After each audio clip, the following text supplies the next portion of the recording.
السلام علیکم ورحمۃ اللہ وبرکاتہ۔ الحمدللہ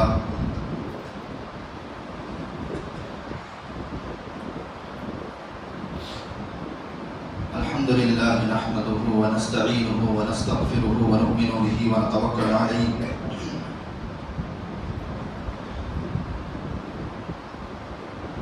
ونعوذ باللہ من شرور انفسنا ومن سیئات اعمالنا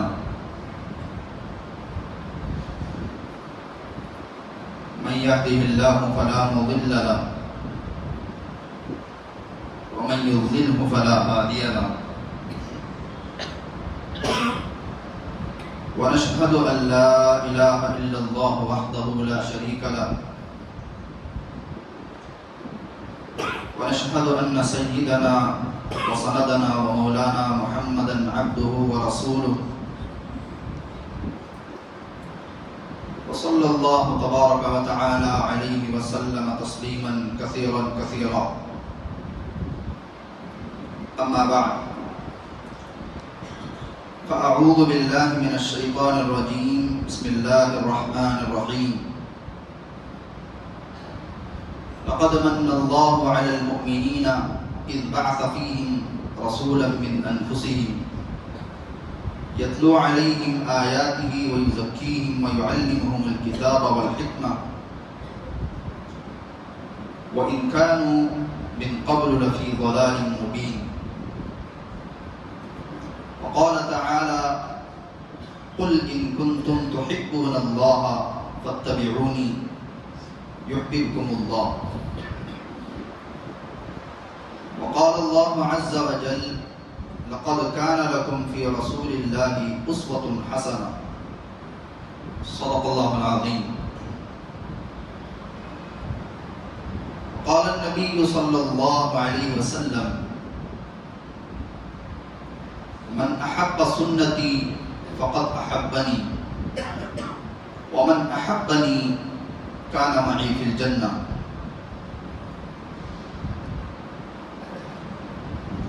او كما قال عليهم الصلاة والتسليم۔ ہر قسم کی تمام تعریفیں سزاوار ہوں اس خالق کائنات پر جو تمام جہانوں کا پالنہار ہے۔ درود و سلام ہو ذات قدوسی وشیم صاحب الجود والکرم تاجدار حرم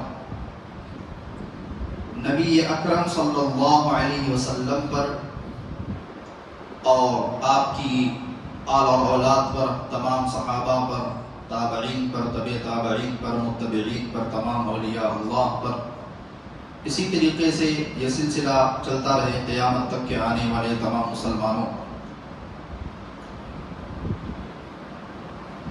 میرے محترم عزیز دوستوں، بزرگوں اور نوجوان ساتھیوں، رمضان المبارک کے تیسرے عشرے میں ہم لوگ کیسے پہنچ گئے پتہ ہی نہیں چلا ہے۔ آنے والی جمعہ یا تو رمضان کا 30واں روزہ ہوگا یا تو عید ہوگی۔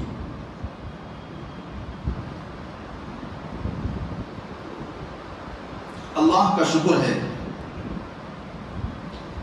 کہ انسان کے اوپر، چہرے پر نیک اعمال کے اثرات دکھتے ہیں۔ یقین کر کے دیکھیں، رمضان سے پہلے چہروں پہ اتنی رونق نہیں تھی جتنی رونق رمضان کے تقریباً 2 عشرے گزرنے کے بعد جو ہے مسلمانوں پر دکھائی دیتی ہے، ہم پر دکھائی دیتی ہے۔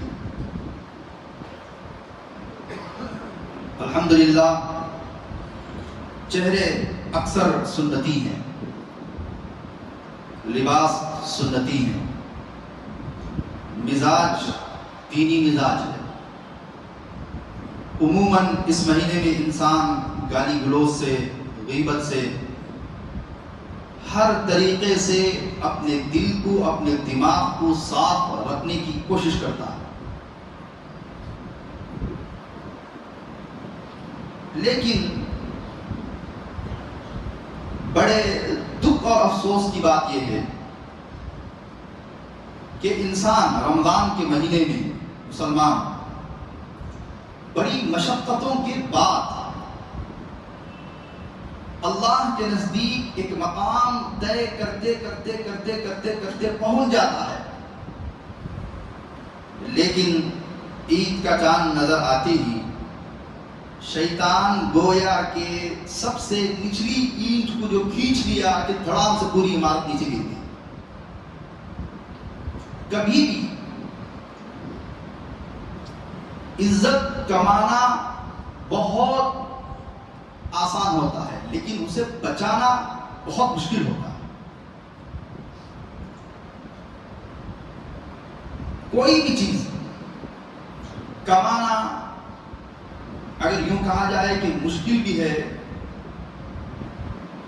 عزت کمانا مشکل ہوتا ہے، گوانا آسان ہوتا ہے، بہت ایک چٹکی میں عزت جا سکتی ہے۔ ایسے بھی کوئی بھی عمل، دولت، کوئی بھی عمل محنت کر کے مشقت کر کے انسان جو ہے ایک مقام کو پہنچتا ہے، لیکن اگر گوانا چاہے تو آن کی آن میں جو ہے گوا سکتا ہے۔ تو اس وجہ سے میں نے آج اس موضوع کا انتخاب کیا کہ آج اس بات کا عہد کریں کہ پوری زندگی ہم سنت کے مطابق زندگی گزاریں گے،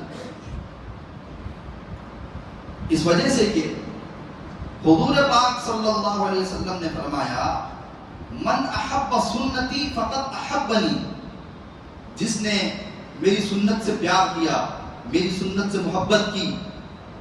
رمضان کے مہینے میں چہروں پر جو داڑھی رکھی ہے وہ نہیں کاٹیں گے۔ مرزا بیدل ایک شاعر گزرے ہیں، ان کا نام تھا مرزا بیدل۔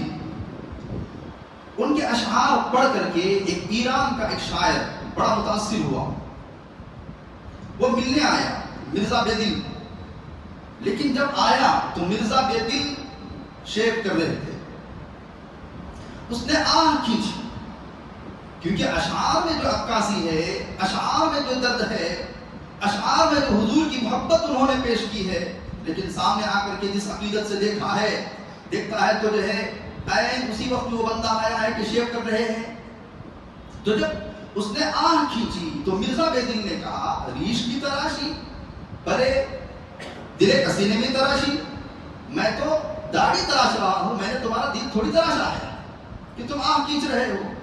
تو اس وقت نے اس شاعر نے کہا بلے ولیکن دل رسول اللہ صلی اللہ علیہ وسلم نہیں تراشی، ہاں تم کسی انسان کا دل نہیں تراش رہے ہو، تم تو حضور کے دل پہ اس طرح چلا رہے ہو۔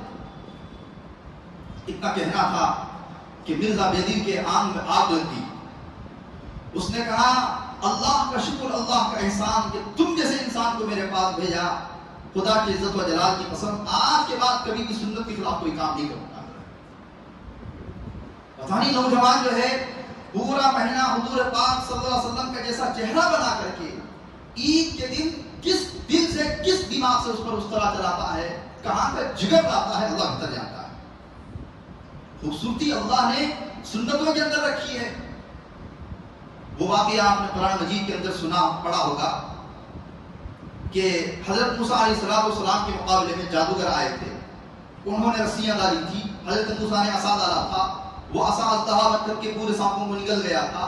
اس کی تفسیر میں حضرت حسن بصری رحمۃ اللہ علیہ نے اور دیگر مفسرین نے یہ بات لکھی ہوئی ہے کہ اس دور کا قانون یہ تھا کہ جو دو پارٹیاں آپس میں مقابلہ کرتی، دو پہلوان آپس میں مقابلہ کرتے، تو اسے ایک جیسا ایکول یونیفارم پہننا تھا، سیم یونیفارم۔ جب حضرت موسیٰ علیہ السلام کو فرعون کی جو پولیس تھی اس نے کہا کہ تمہیں جو ہے یونیفارم پہننا ہے جو سارے جادوگروں کا ہے، حضرت موسیٰ نے کہا میں نبی ہوں، میں نہیں پہن سکتا، میں کیوں تمہارا یونیفارم پہنوں؟ تو اس کے جو افسر تھے فرعون کے، اب اس سوچنے میں پڑ گئے کہ ہماری تو ڈیوٹی جائے گی۔ فرعون جب پوچھے گا کہ تم نے دونوں کا یونیفارم ایک کیوں نہیں کیا، تو کیا جواب دیں گے؟ تو اس میں ایک ذہین افسر تھا، اس ذہین افسر نے کہا ایسے کرتے ہیں کہ جادوگروں کا یونیفارم حضرت موسیٰ کو پہنانے کے بجائے حضرت موسیٰ کا یونیفارم جادوگروں کو پہنا دیں گے۔ جادوگر تو مانیں گے، وہ تو آئے ہی پیسے کے لیے، روپیوں کے لیے۔ تو اس کے بعد جو ہے یونیفارم جادوگروں کو پہنا دیا گیا۔ قرآن مجید کی آیت وہ پورا نقشہ کھینچتی ہے کہ جادوگر ایمان نہ لیے. جب انہوں نے دیکھا کہ حضرت موسیٰ علیہ السلام کا عصا اژدہا بن کر کے نکلا تو جادوگر پہچان گئے کہ یہ جادو نہیں ہے, یہ کوئی خدائی طاقت ہے. تو فرعون نے کہا کہ میں تمہارے ہاتھ پیر جو ہے مخالف سمت میں کاٹ دوں گا, تمہیں موسیٰ پر ایمان جو لائے ہو اسے چھوڑنا پڑے گا. انہوں نے کہا جو کچھ تمہیں کرنا ہے کرو, لَأُقَطِّعَنَّ أَيْدِيَكُمْ وَأَرْجُلَكُمْ مِنْ خِلَافٍ وَلَأُصَلِّبَنَّكُمْ فِي جُذُوعِ النَّخْلِ. لیکن ہم اب موسیٰ علیہ السلام کے رب پر ایمان لا چکے ہیں, اب ہم پھرنے والے نہیں ہیں. حضرت موسیٰ نے اللہ رب العزت سے کہا, اے اللہ تو نے تو نام لے کر کے کہا تھا کہ اذهب انت اذهب الى فرعون انه طغى, کہ فرعون کے پاس جانا, اس کو سرکش ہو گیا. لیکن اس میں کیا حکمت ہے کہ جس کی طرف ہم دعوت لے کر کے گئے وہ تو ایمان نہیں لایا, لیکن جادوگر پورے ایمان لے کر کے آ گئے. تو اللہ نے اس وقت میں جو جواب دیا کہ موسیٰ یہ جادوگر تمہاری شکل و صورت تمہارا حلیہ اپنائے ہوئے تھے, میری رحمت نے یہ غیرت کھائی کہ جس نے میرے نبی کی مشابہت اختیار کی میں اسے ہدایت پہلے دوں گا. تو حضور پاک صلی اللہ علیہ وسلم کی سنت بہت بڑی چیز ہوتی ہے. آج ہم لوگ سنت کو اس طریقے سے اگنور کر رہے ہیں, ارے سنت اسلام. علامہ ابن تیمیہ رحمۃ اللہ علیہ نے یہ بات لکھی ہوئی ہے کہ جس نے سنتوں کو ہلکا سمجھا عوقب بالفرائض, وہ فرائض سے محروم کر دیا جائے گا, اسے فرائض کی توفیق نہیں ملے گی. مولانا یحییٰ رحمۃ اللہ علیہ نے فرمایا کہ سنت کے مطابق استنجا کر لینا, سنت کی رعایت کرتے ہوئے استنجا کر لینا, سنت کی رعایت کیے بغیر نوافل پڑھنے سے افضل ہے. یہ میری اپنی بات نہیں بول رہا ہوں. ایک صحابی اتنے اللہ کے نبی علیہ السلام کے جو ہے عاشق تھے, وہ حبشہ کے رہنے والے تھے, ان کے بعد گھنگریالو تھے, مانگ نکلتی ہی نہیں تھی, لیکن انہوں نے سلاب گرم کی اور بیچ میں رکھ کر کے کھینچ لیا. حضور پاک صلی اللہ علیہ وسلم نے فرمایا یہ کیا تم کر بیٹھے؟ کہا یا رسول اللہ میں نے ہر چیز آپ ہی کی طرح بنا لی, میرا لباس, میرا حلیہ, میرا چہرہ, لیکن یہ بات ہے کہ اس میں مانگ نکلتی ہی نہیں تھی, میں نے سلاب گرم کر کے بیچ میں کھینچ ڈالی, اب یہ میرے موت تک یہ مانگ میرے سے نہیں نکلے گی. اس وقت اللہ کے نبی علیہ السلام نے یہ حدیث مبارک ارشاد فرمائی, من احب سنتی فقط احبنی, جس نے میری سنت سے پیار کیا اس نے مجھ سے پیار کیا. ومن احبنی کان معی فی الجنہ, اور جس نے مجھ سے محبت کی وہ جنت میں میرے ساتھ ہوگا. حضرت عبداللہ ابن عمر رضی اللہ عنہ سفر کرتے ہوئے جا رہے ہیں. ایک مرتبہ سفر کرتے ہوئے جا رہے تھے, آس پاس میں ساتھی بھی تھے, کہا رکو میں 2 منٹ آتا ہوں. آپ اترے, ایک درخت کے نیچے جا کر کے بیٹھے, جیسے استنجا کو بیٹھتے ہیں, قضاء حاجت کے لیے بیٹھتے ہیں, لیکن کوئی قضاء حاجت نہیں کی. پھر اٹھ کر کے واپس آ گئے. ساتھیوں نے کہا بھی ہمارا وقت کیوں ضائع کیا؟ کہا وقت ضائع نہیں کیا ہے, میں نے اپنی آنکھوں سے رسول اللہ صلی اللہ علیہ وسلم کو یہاں پر بیٹھ کر کے قضاء حاجت کرتے ہوئے دیکھا. اگرچہ کہ مجھے قضاء حاجت کا تقاضا نہیں تھا, لیکن میں نے حضور کی اتباع میں یہاں پر بیٹھ کر کے آپ کی جو ہے جو ہیبت تھی, آپ کی جو شکل تھی, میرے وہ اختیار کی تاکہ میں سے سنت ادا ہو جائے. اس وجہ سے سنتوں کی بہت اہمیت ہے. اللہ تعالیٰ کیا انعام دیں گے, اتنا بڑا انعام دیں گے, اتنا بڑا انعام دیں گے. حدیث میں حضور پاک صلی اللہ علیہ وسلم نے فرمایا جو زندگی میں سنتوں کی اتباع کرے گا, سنتوں کی پابندی کرے گا, اللہ تعالیٰ اسے 4 چیزوں سے نوازیں گے, 4 انعامات دیں گے. کیا؟ المحبت فی قلوب البررہ, نیک لوگوں کی دلوں میں اللہ تعالیٰ اسے محبوب بنا دے. کوئی بھی انسان نیک ہوگا اسے وہ چاہے گا. والحیبۃ فی قلوب الفجرہ, فاسق فاجر گنہگاروں کے دلوں میں اللہ تعالیٰ رعب ڈال دے گا. میں نے اس سے پہلے بھی واقعہ بیان کیا تھا, سہارنپور کے اندر ایک مٹھی بھر جماعت نے مسلمانوں کو راتوں رات کچلنے کی کوشش کی, سازش کی, پلاننگ کی, لیکن اس بات کی اطلاع علماء کو ملی کہ ایک مٹھی بھر جماعت جو فرقہ پرست ہے مسلمانوں پر راتوں رات حملہ کرنا چاہتی ہے, جیسا کہ آج تک وہ کرتے آ رہے ہیں. پولیس کا سہارا لے کر راتوں رات حملہ کرتے آتے ہیں. حضرت نے مشورہ کیا, کہا کہ جلدی سے سہارنپور جاؤ, 5000 ٹوپیاں لے کر کے آنا. ٹوپی 5000, وہ 5000 ٹوپیاں لے کر کے آئے. رات میں تقسیم کی گئی, فجر کی نماز میں تقسیم کی گئی. اگلے دن مسلمانوں کو یہ کہہ دیا گیا خبردار بغیر ٹوپی کے باہر نہیں نکلو گے. اگلے دن 5000 وہ ٹوپیاں تقسیم ہوئی. جن کے پاس ٹھیک تھی جن کے پاس نہیں تھی وہ ٹوپیاں پہن کر کے باہر نکلے ہیں. یہ مٹھی بھر جماعت جو مسلمانوں کو کچلنا چاہتی تھی ان کے گلی کے منہ کو آ گئے. انہوں نے کہا کہ راتوں رات اتنے مسلمان کہاں سے آ گئے. ان کا منصوبہ ان کا مکر ان کا دل انہی کی طرف پھر گیا اور یہ بہت بڑا فتنہ ہونے سے بچ گیا. یہ چھوٹی بات نہیں ہے. لباس کی سنت چہرہ سنت کے مطابق ہو جائے لباس ہمارا سنت کے مطابق ہو جائے اور سروں پر ہماری ٹوپیاں آ جائیں. خدا کی عزت و جلال کی قسم دشمن ہمیں دیکھ کر کے خون چھڑے گا. لیکن مسلمان افسوس بہت سخت افسوس میں اس سے پہلے بھی کہہ چکا ہوں ہر ہفتے کم از کم 4-5 مرتبہ تو یہ میرے ساتھ ہوتا ہے کہ میں کسی کو مسلمان سمجھ کے سلام کرتا ہوں وہ مسلمان نہیں ہوتا ہے. کبھی کبھی اس گمان سے کہ مسلمان نہیں ہے جاتے رہتا ہوں آگے سے وہ سلام کر دیتا ہے میں شرمندہ ہو جاتا ہوں. کئی مرتبہ دکانوں کے اندر بات دوسری زبان میں کی جاتی ہے وہ کہتے ہیں کہ مسلمان چہرے سے نہیں پتا چلتا کہ مسلمان ہے. وہ نور وہ نورانیت جو سمبل تھا ہمارا اسلام کا ہم نے وہ ضائع کر دیا. ہم دنیا کے ایکٹر دنیا کے فلاں فلاں کی طرح جو چہرہ بنانا چاہتے ہیں.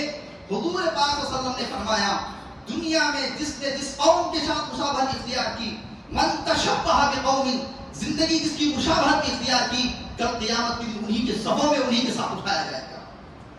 اب طے مسلمانوں کو کرنا ہے کہ وفاداری حضور پاک صلی اللہ علیہ وسلم کے ساتھ کی جائے یا وفاداری ایسے لوگوں کے ساتھ کی جائے جو لوگ یہ کہتے ہیں کہ ہمارا کوئی دھرم نہیں ہے ہمارا مذہب محبت ہے پیار ہے امن ہے. وہ لوگ اپنی ٹی آر پی باقی رکھنے کے لیے اپنے ایمان تک کچھ چھپانے کی کوشش کرتے ہیں. عید آیا تو سجدہ کر لیے دوسرے کی عید آئی تو جو ہے چڑھا دیے اور جو ہے پتھر کے سامنے پوجا کر دیے. ایسے منافق آج ہمارے مسلمانوں کے لیے نمونہ اور آئیڈل ہیں. قربان جائے جس نے آخری وقت امت محمدیہ صلی اللہ علیہ وسلم کے لیے آنسو بہا ہے. ہم مسلمانوں کو جو ہے ان کے مطابق چہرہ بنانے میں شرم آتی ہے. آپ کو معلوم ہے پوری رات حضور میرا آپ کے لیے روتے تھے. حضرت عائشہ رضی اللہ عنہا فرماتی ہیں کہ میں رات میں آپ کے پیر پکڑ کے دیکھتی کہیں روح تو پرواز نہیں کر گئی کہیں آپ کا یعنی آپ وصال تو نہیں ہو گئے اتنا لمبا سجدہ. لیکن انگوٹھے پکڑ کے دیکھتی پیر پکڑ کے دیکھتی گرم ہے یعنی جسم گرم ہے حرکت ہو رہی ہے. اتنی پوری رات حضور پاک صلی اللہ علیہ وسلم تڑپتے تھے. عزیز دوستوں بزرگوں جو اس وقت میں ہم نے اپنی زندگی کو بدلایا ہے پورے 12 مہینے بھی ہم لوگوں کو ایسے ہی رہنا ہے. عبداللہ ابن مبارک رحمۃ اللہ علیہ امام ابو حنیفہ رحمۃ اللہ علیہ کے شاگردوں میں سے امام ابو حنیفہ رحمۃ اللہ علیہ نے جب فقہ حنفی کو جمع کیا امام ابو حنیفہ رحمۃ اللہ علیہ نے صرف اکیلے فقہ حنفی کو نہیں لکھا ہے ون مین نہیں. آپ کی صدارت میں 40 اس وقت کے دنیا کے ٹاپ بڑے علماء نے بیٹھ کر کے مسائل کو جمع کیا ہے. لاسٹ میں امام ابو حنیفہ پاس کرتے تھے. عبداللہ ابن مبارک رحمۃ اللہ علیہ بہت بڑے پائے کے عالم ہیں. 40 ہزار ان کے درس میں شاگرد ہوتے تھے بیک وقت طلبہ اسٹوڈنٹ. مولانا اسماعیل رحمۃ اللہ علیہ نے سوچا کہ عبداللہ ابن مبارک رحمۃ اللہ علیہ کو اتنا بڑا مقام کیسے ملا. عبداللہ ابن مبارک رحمۃ اللہ علیہ کو علماء نے اسماء الرجال کی کتابوں میں آپ کے نام کے لیے جو الفاظ استعمال کیے ہیں آپ کی تعریفات میں جو جملے لکھے ہیں وہ امام بخاری علیہ رحمہ کے لیے بھی لکھے ہیں اتنے اچھے جملے لکھے. تو حضرت اسماعیل رحمۃ اللہ علیہ کہتے ہیں کہ میں نے 3 سال صبح اور شام کی زندگی کو دیکھا تو بالآخر میں اس نتیجے پر پہنچا کہ عبداللہ ابن مبارک رحمۃ اللہ علیہ صحابہ اور عبداللہ ابن مبارک رحمۃ اللہ علیہ کے درمیان صرف ایک ہی چیز کا فرق ہے وہ یہ ہے کہ صحابہ کو دیدار مصطفیٰ حاصل تھی عبداللہ ابن مبارک رحمۃ اللہ علیہ کو دیدار مصطفیٰ حاصل نہیں تھی. اس کے علاوہ صحابہ اور عبداللہ ابن مبارک رحمۃ اللہ علیہ میں کوئی فرق میں نے محسوس نہیں کیا. صحابہ نے اللہ کے نبی کا دیدار کیا تھا عبداللہ ابن مبارک نے اللہ کے نبی کا دیدار نہیں کیا تھا. اتنی زندگی سنت کے مطابق تھی. حضرت قاسم نانوتوی رحمۃ اللہ علیہ وارنٹ نکلا انگریز کی جانب سے پھانسی پر چڑھنا ہے. 3 دن آپ روپوش ہوئے، چھپ گئے. 3 دن کے بعد مسجد میں آپ نماز پڑھ رہے ہیں. علماء نے فرمایا حضرت وارنٹ نکلا ہوا ہے، پھانسی لگ سکتی ہے. اور اس وقت میں آپ کے لیے جماعت کی نماز ضروری نہیں ہے. حضرت قاسم نانوتوی رحمۃ اللہ نے فرمایا میں روپوش رہا 3 دن. میں نے اللہ کے نبی علیہ الصلوۃ والسلام کی زندگی پر نظر ڈالی تو آپ اپنی زندگی میں صرف 3 دن روپوش ہوئے ہیں غار ثور میں. اور میں نے یہ طے کیا کہ حضور صلی اللہ علیہ وسلم اپنی زندگی میں 3 دن روپوش رہے، میں 3 دن سے زیادہ روپوش نہیں ہوں گا. اگر اب مجھے سولی بھی لگتی ہے تو میں سولی کو بوسہ دے کر کے سولی پہ چڑھ جاؤں گا. خلاف سنت میرے لیے کوئی عمل کے قابل قبول نہیں. یہاں تک الغرض عزیز دوستوں بزرگوں، ایک واقعہ کارگزاری غالباً میں نے اس سے پہلے بھی سنایا، لیکن جو نوجوان حضرات ہیں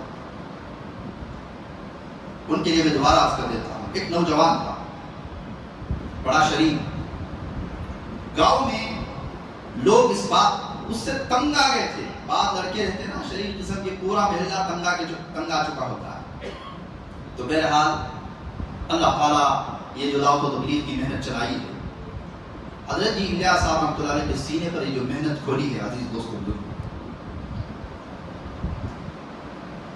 جماعت آئی، وہ نوجوان کو لے کر گئی 3 دن کے. 3 دن کے بعد وہ آیا، اس نے بیاگ گھر میں رکھی، استنجے کے لیے گیا، وہی انتقال ہو گیا. لوگ پورے محلے میں یہ تانے دیتے رہے کتنا شریف تھا، کتنا اوداش تھا، کتنا بدذات تھا، لوگوں کو زندگی میں ستایا، تنگ کیا. 17-18 سال کا نوجوان تھا. موت اس کی لیٹرین میں آئی، استنجا خانے میں آئی. ارے استنجا خانے میں موت آنا لوگ اچھی مت بولتی کیا؟ نہیں بولتے نا. اس کے باپ پہ یہ باتیں آرے کی طرح چلتی تھی. اس وجہ سے کہ دوستوں یاد رکھو، عربی کا شعر ہے جراحات اللسانی لیس لہ التیاب، یعنی پہلا مصرع مجھے یاد نہیں آ رہا ہے. یہ جو تلوار ہے نا، تلوار سے اگر زخم لگتا ہے تو اس کا مرہم ہے، یہ زخم بھر سکتا ہے، لیکن زبان سے نکلی ہوئی کڑوی باتیں جو دل پہ لگتی ہیں اس کا مرہم نہیں ہے. تو اس کے باپ پہ وہ باتیں بڑی شاق گزری. ظاہر بات ہے بچے کی موت ہی بہت بڑا صدمہ ہے. اوپر سے لوگ یہ جو کہہ رہے ہیں کہ یعنی استنجا خانے میں مرا، ٹوائلٹ میں مرا. باپ پہلے دن کھانا نہیں کھایا، دوسرے دن بھی کچھ نہیں کھایا. غالباً دوسرے تیسرے دن اس نے اپنے بیٹے کو خواب میں دیکھا کہ ایک خوبصورت بغیچے میں وہ جھول رہا ہے، اور پوچھا ابا کیوں پریشان ہو؟ کہا بیٹے محلے میں اس طریقے کی باتیں ہیں. کہا نہیں سنو، جب میں اللہ کے راستے میں گیا تو اس وقت میں وہاں پر استنجے کو جانے کی سنتیں بتائی گئی کہ جب استنجے کو جاؤ بیت الخلا کو، واش روم کو، تو لیفٹ پیر رکھ کر کے جانا، جب آؤ تو سیدھا پیر رکھ کے آنا. اس کے بعد دعا بھی سکھائی گئی استنجا خانے جانے کی. جب میں واپس آیا تو میں دعا تو مجھے یاد نہیں رہی، دعا اتنی جلدی یاد نہیں ہوتی ہے. میں استنجا خانے کو گیا اور میں نے اپنے پینٹ کی ہک نکالی. اچانک مجھے یاد آیا کہ میں سیدھے پیر سے اندر آیا ہوں، بائیں پیر سے اندر آنا سنت ہے. میں بیٹھنے کے قریب ہو گیا تھا، میں اٹھا اور ہک لگایا، باہر آیا. باہر آ کر کے حضور کی سنت کے مطابق میں اندر گیا. میں اللہ کے سامنے پیش ہوا. اللہ نے فرمایا تیرے اعمال کی وجہ سے تیری موت کا فیصلہ میں نے استنجا خانے میں کیا تھا. ظاہر بات ہے تموتون کما تعیشون، جیسے زندگی گزارو گے موت ویسے آئے گی، لیکن آخری وقت میں تو نے میرے حضور کی سنت کی جو رعایت کی اس کی بدولت میں نے تیری آج مغفرت فرما دی. اس وجہ سے میں نے مولانا یحییٰ رحمۃ اللہ علیہ کا جو قول آپ کے سامنے اختیار کیا کہ سنت کے مطابق استنجا کر لینا غیر سنت کی رعایت کرتے ہوئے نوافل پڑھنے سے بھی زیادہ افضل ہے. ایک اور واقعہ میں یہاں پر کہہ چکا ہوں، لیکن عجیب اتفاق کی بات ہے، 15 سال پہلے میں نے وہ واقعہ سنا تھا، 15 سال سے میں بیان کرتا ہی آ رہا ہوں، لیکن میں ڈرتا بھی رہا کہ 15 سال ہو گئے، لمبی مدت ہو گئی، میں نے اپنے کانوں سے اس واقعے کو سنا تھا، لوگ پوچھ دیں گے تو میں حوالہ کہاں سے دکھاؤں گا، لیکن اللہ کا کرنا، اللہ کی عجیب قدرت، کل رات مجھے وہ پھر دوبارہ آنکھوں کو ملا اور میں نے اسے محفوظ کر لیا۔ واقعہ یہ ہے، ایک بزرگ تھے، وہ ہر ہفتے حضور پاک صلی اللہ علیہ وسلم کو 1,00,000 مرتبہ درود شریف پڑھ کر کے نذرانہ آپ کی عقیدت میں پیش کرتے تھے۔ ایک مرتبہ انہوں نے خواب میں دیکھا کہ حضور پاک صلی اللہ علیہ وسلم چہرہ نیچے کیے ہوئے غمزدہ بیٹھے ہوئے ہیں، اور آپ کا یہ جو کالر ہے یہ کھلا ہوا ہے، اور سینہ آپ کا چھلنی ہے، یہ سینہ آپ کا چھلنی ہے۔ تو ان بزرگ نے حضور پاک صلی اللہ علیہ وسلم سے پوچھا، یا رسول اللہ، وہ کہتے ہیں کہ میں ہچکیوں پہ آ گیا، میں نے پوچھا یا رسول اللہ آپ کا سینہ چھلنی کیسے ہے؟ تو حضور پاک صلی اللہ علیہ وسلم خاموش غمزدہ بیٹھے ہوئے ہیں۔ میں الگ الگ نام لے کے پوچھتا رہا، یہ آپ کے سینے کی حالت کس نے کی؟ دشمنان اسلام نے یا آپ کے دشمنوں نے، فلاں فلاں نے؟ آپ نے اشارے سے فرمایا نہیں، انہوں نے نہیں کی۔ میں نے بالآخر بہت اصرار کیا کہ یا رسول اللہ بتائیے تو صحیح ہے آپ کا چہرہ کس نے کیا؟ حضور پاک صلی اللہ علیہ وسلم نے اس وقت میں فرمایا کہ یہ میرے سینے کی حالت میری امت نے کی ہے، میں اور آپ نے کی ہے۔ سنتوں پر جو ہے اس طرح پھرا کر کے حضور پاک صلی اللہ علیہ وسلم کے دل پہ اس طرح پھرانا ہے۔ آپ علیہ السلام نے فرمایا میری امت نے یہ حالت کی ہے۔ طائف کے موقع پر ام المؤمنین حضرت عائشہ رضی اللہ عنہا، طائف کے 9 سال بعد ام المؤمنین حضرت اللہ کے نبی علیہ السلام سے پوچھا، یا رسول اللہ زندگی کا کوئی مشکل دن جو آپ کو آج بھی پریشان کرتا ہو، جو آپ کو آج بھی تکلیف دیتا ہو؟ فرمایا عائشہ 9 سال ہو گئے، طائف کا واقعہ بھلایا نہیں جاتا۔ جس طریقے سے انہوں نے طائف کے اندر اوباش قسم کے لڑکوں کی طرح مجھے بھگایا اور مجھ پر وار کیا، مجھ پر پتھر برسائے، وہ واقعہ مجھے آج بھی نہیں بھلایا جاتا۔ لیکن میرے دوستوں، وہ تو پرائے تھے، وہ تو دشمن تھے، ہم تو اپنے ہیں نا۔ وفاداری کس کے ساتھ نبھانی چاہیے؟ آخری وقت حضور پاک صلی اللہ علیہ وسلم کا حضرت جبرائیل علیہ السلام جو ہے بغل میں کھڑے ہوئے ہیں۔ حضرت اسرائیل علیہ السلام نے دستک دی، سلام کیا، اندر آئے، کہا یا رسول اللہ، اللہ تعالیٰ آپ کی ملاقات کا مشتاق ہے، اللہ تعالیٰ آپ کی ملاقات کا شوق رکھتا ہے۔ اللہ کے نبی علیہ السلام نے سوالیہ نگاہوں سے حضرت جبرائیل کو دیکھا، تم کیا بولتے ہیں؟ حضرت جبرائیل نے فرمایا کہ یا رسول اللہ، اللہ تعالیٰ بڑا شوق رکھتا ہے۔ فرمایا میں بھی رکھتا ہوں، لیکن جبرائیل ذرا جا کر کے پوچھ کر کے آنا میرے بعد میری امت کا کیا ہوگا۔ حالانکہ اللہ کے رسول صلی اللہ علیہ وسلم نے احادیث مبارکہ کے اندر حضرت حسن کے ساتھ کیا ہوگا بتا چکے تھے، حضرت حسین کے ساتھ کیا ہوگا بتا چکے تھے رضی اللہ عنہما، فاطمہ کو بتا چکے تھے کہ میرے بعد تم بہت جلد میرے ساتھ آ کر کے ملنے والی ہو، فلاں صحابہ کے بارے میں بتا چکے تھے کہ میرا فلاں صحابی فلاں جنگ میں شہید کر دیا جائے گا۔ آخری وقت میں حالانکہ آپ کو کوئی نرینہ اولاد نہیں تھی، آپ کے بچے دو یا اختلاف کے ساتھ 3 بچپن میں ہی اللہ کو پیارے ہو گئے تھے۔ حضرات حسنین سے ہی اللہ کے نبی کو بے انتہا پیار تھا، بے انتہا محبت تھی۔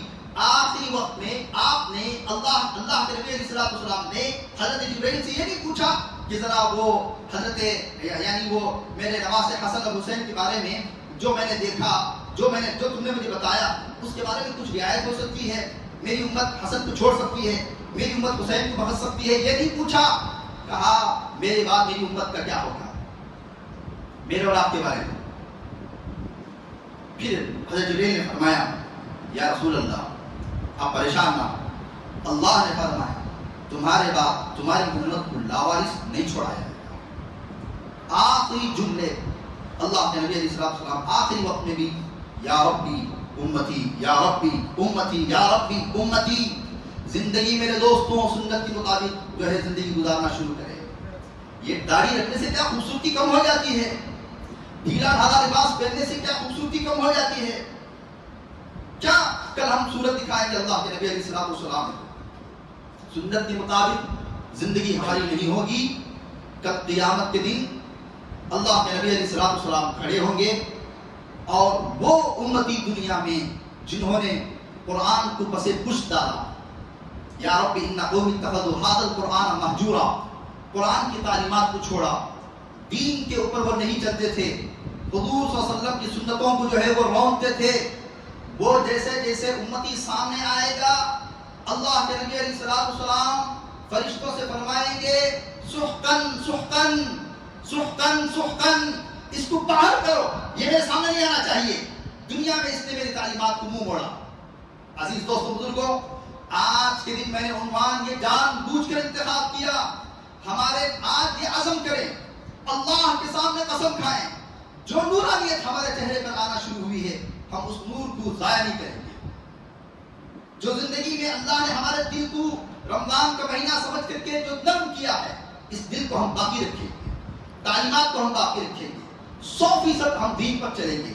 ہماری نمازیں سنت کے مطابق نہیں، وضو تک ہم سنت کے مطابق نہیں کرتے، جلدی جلدی سے کر گئے آ گئے، نہ کھانے کی سنتوں کا پتہ، نہ سونے کی سنتوں کا پتہ، نہ جاگنے کی سنتوں کا پتہ، نہ استنجا کی سنتوں کا پتہ، نہ نماز کی سنتوں کا پتہ، نہ سلام کے آداب معلوم۔ یہ کس زندگی میں جی رہے ہیں؟ صبح ہوئی شام ہوئی، کمانے کی فکر، بس کمانا ہے، اس پیٹ کے خاطر جینا ہے۔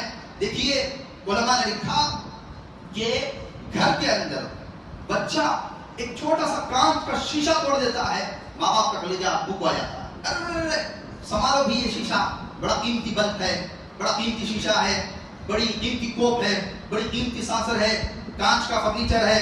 لیکن جو ماں باپ اپنے بچے دنیا کے اندر، اپنے گھر کے اندر ایک کوپ کے گر جانے پر ان کا کلیجہ کانپتا تھا، ایک سانسر کے ٹوٹ جانے پر کلیجہ کانپتا تھا، چونکہ اس کے اوپر پیسہ جو لگا ہے، افسوس صد افسوس ان چند ٹکوں کے مانند بھی ہمارے نزدیک سنت کی اہمیت نہیں رہی۔